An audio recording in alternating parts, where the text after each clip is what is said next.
తాకట్లో ఉన్న మీ బంగారాన్ని విడిపించి ఆ రోజు ఆన్లైన్ రేటుకి కొంటాం. Sharma gold company.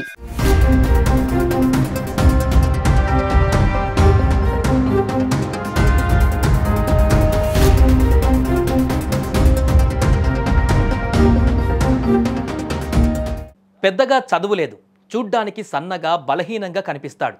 కండలు తిరిగిన ఆజానుబావుడు కాదు, కానీ అడవిలో అతని వేట గాండ్రించే పులిలా ఉంటుంది. అతను స్కెచ్ వేశాడంటే తప్పించుకోవడం అసాధ్యం. ఎరవేసి అడవికి పోలీసులను రప్పించి దాడులు చేయడంలో హిడ్మా ఆరితేరాడు.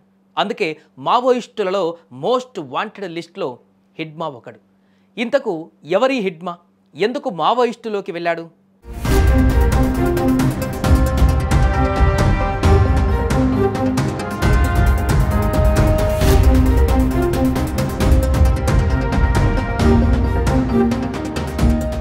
ఛత్తీస్గఢ్లోని సుక్మా జిల్లా జేగురుగొండ పోలీస్ స్టేషన్ పరిధిలోని పువర్తికి చెందిన ఆదివాసీ మడావి హిడ్మా.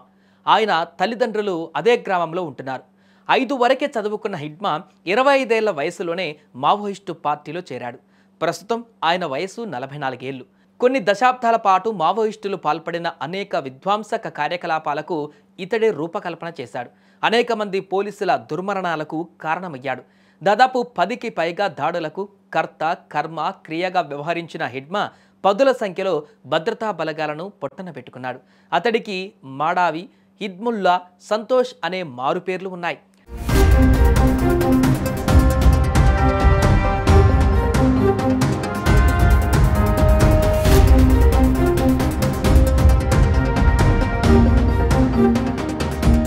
ఛత్తీస్గఢ్ రాష్ట్రంలోని దక్షిణ బస్తర్ ప్రాంతంలో సుక్మా జిల్లాలోని పువర్తి ఇతడి గ్రామం. ఈ గ్రామం నుంచి దాదాపు 40 నుంచి 50 మంది మావోయిస్టులు ఉంటారని ఒక అంచనా. మావోయిస్టు ఉద్యమంలోకి రాకముందు హిడ్మా వ్యవసాయం చేసేవాడు. 2007 సంవత్సరం మార్చి నెలలో ఉర్పల్ మెట్ట ప్రాంతంలో పోలీసులపై దాడి జరిగింది. ఇది హిడ్మా నాయకత్వంలో జరిగింది. ఈ ప్రమాదంలో 24 మంది సిఆర్పిఎఫ్ పోలీసులు మరణించారు. సాధారణంగా మావోయిస్టులు మందు పాత్రల మీద ఆధారపడతారు, కానీ తొలిసారిగా ఆ ప్రాంతంలో ఆయుధాలతో తలబడ్డారు. ఏకంగా 24 మంది సిఆర్పిఎఫ్ పోలీసులను పొట్టన పెట్టుకున్నారు.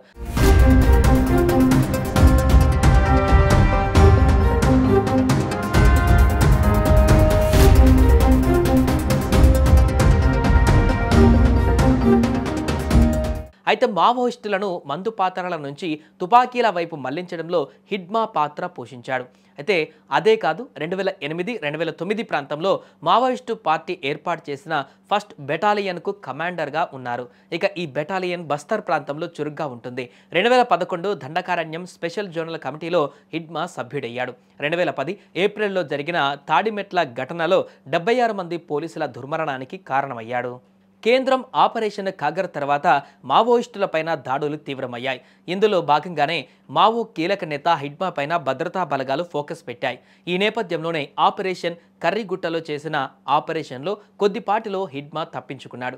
తాజాగా రంపచోడవరం, మారేడుమిల్లి ప్రాంతంలోని లోతట్టు అటవీ ప్రాంతంలో మావోయిస్టు అగ్రనేతలు తలదాచుకున్నారనే విశ్వసనీయ సమాచారం అందింది.